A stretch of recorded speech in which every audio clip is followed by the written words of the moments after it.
Assalamu alaikum wa rahmatullahi wa barakatuh. Nakolwa leero tugenda kulaba obuvo obw'ennyukuta eya mimu. Ennyukuta eya mimu eva ku mimwa gino oba ng'ogitadde wamu n'osoma nti mimu. Eyina obuvo bwa mirundi ebiri nga nno we twagiraba nti eva ku mimwa gino wabaawo n'omukka oguyita mu nnyindo gwe tuyita omuntu producing sound gye tuyita eya ghunna. Era bw'oyagala okukakasa osobola okukwata ku nnyindo ogizibikira ogezaako okusoma mimu yadde eva ku mimwa eba tevaayo bulungi. Mimu eba tevaayo bulungi.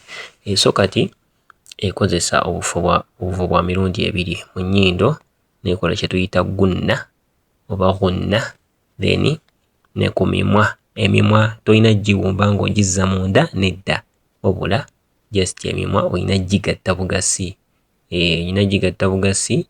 N'osoma ennyukuta eya mimu. Katulabe ensoma yaayo ku bigambo eby'enjawulo insha Allah. الميم أموال